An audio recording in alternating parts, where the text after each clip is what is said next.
আসসালামু আলাইকুম। This is Masud বিন মনসুর। আমি আজকে ফেসবুক অ্যাড অথবা মেটা অ্যাড নিয়ে একটু আলোচনা করব। যে সার্ভিসটা আমি সাধারণত প্রোভাইড করে থাকি। সেটা হলো যে আমি ছোট ক্যাম্পেইন থেকে শুরু করে বড় ক্যাম্পেইন যেটাকে ফানেল দিয়ে করতে হয় ওগুলো পর্যন্ত করে থাকি এবং স্ট্র্যাটেজিও তৈরি করে থাকি। সো কেউ যদি শুধুমাত্র ফানেল বা স্ট্র্যাটেজি আমার কাছ থেকে নিতে চান, I can provide. Consultancy service নিতে চান, আই ক্যান প্রোভাইড। অর সম্পূর্ণ সার্ভিসটা নিতে চান, I also can provide. So আমরা আগে বুঝি যে আমাদের কিভাবে আমরা আসলে কাজটা করি। যে আপনাদের ছোট ক্যাম্পেইন বা বড় ক্যাম্পেইন যেটাই চান না কেন, আপনারা যদি অ্যাড ম্যানেজার দিয়ে ক্যাম্পেইন করতে চান বা আমরাই রিকমেন্ড করি যে কোনটা অ্যাড ম্যানেজার দিয়ে করতে হয় আর কোনটা বুস্টিং করতে হয়।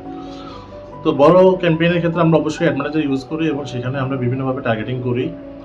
আম টার্গেটিং এর ক্ষেত্রে অবশ্যই আমরা অডিয়েন্স গুলোকে বিভিন্ন সেটআপ করি। অডিয়েন্সের এখানে আছে কয়েকটা সেগমেন্ট। সেটা হলো যে একটা সেভ, আপনারা সবাই জানেন একটা কাস্টম, একটা লুকালাইক।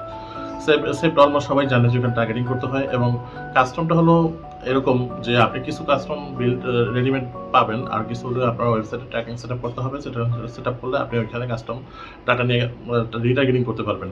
পাশাপাশি লুকালাইক হলো যে সাপোজ আপনি ধরেন আপনার একটা পেজ আছে, ওইখানে অনেকগুলো ভিজিটর ফলোয়ার আছে, লাইক আপনি ওরকম ফলোয়ারের মতো অন্য কারো আরো 1% বা 10% বা 2%, আসলে 10% না, 1% বা 2% বা 3% সর্বোচ্চ নিতে পারবেন। নিয়ে আপনি মানে আপনার ওই গণ্ডির বাহিরেও অন্যান্য মানুষ যারা আছে তাদেরকে আপনি টার্গেটিং করতে পারবেন সেম টাইম। হ্যাঁ, same time. So I think বুঝাতে পেরেছি এই বিষয়টা। আর মোস্ট ইম্পর্টেন্ট হলো যে আমরা অ্যাড ক্রিয়েটিভের ক্ষেত্রে যে অবশ্যই আম স্টিল ইমেজ কোথায় ব্যবহার করতে হয়, ভিডিও কোথায় ব্যবহার করতে হয়, তারপরে কোথায় অ্যারোজল ইউজ করতে হয়, এগুলো অবশ্যই আমরা গাইড করি। এটা ডিসকাশনের উপর ডিপেন্ড করে, বাট আমরা সব ধরনের ক্যাম্পেইন চালিয়ে থাকি। আর ক্যাম্পেইন শিডিউলও করে থাকি যে প্রয়োজন অনুযায়ী। প্লেসমেন্টও আমরা রাইট মতো দেই, কারণ যে ও টাকা ওয়েস্ট করার আমাদের কোনো ইচ্ছা নেই কারো। সো আই থিংক সবকিছু কভার করেছি। লাস্ট অন যে আমাদের রিপোর্টিংটা আসলে কিভাবে প্রোভাইড করতে, রিপোর্টিং আমরা লোকাল স্টুডিওতে রিপোর্ট প্রোভাইড করতেছি, যেখানে কিনা ক্লায়েন্ট ইজিলি তার ডাটাটা ভিজুয়াল ভাবে দেখতেছে।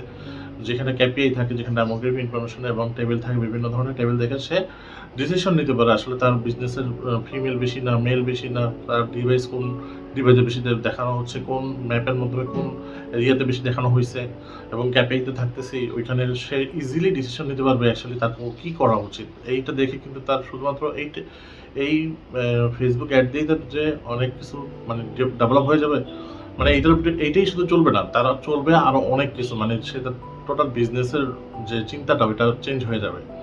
সো আই থিংক আমি বুঝাতে পেরেছি। পাশাপাশি আরেকটু বাকি আছে সেটা হলো যে ইনস্টাগ্রাম অ্যাডও আমরা পাশাপাশি দিয়ে থাকি এবং হোয়াটসঅ্যাপ অ্যাডও দিয়ে থাকি। তো আশা করি এই বিষয়গুলো বুঝতে পেরেছেন।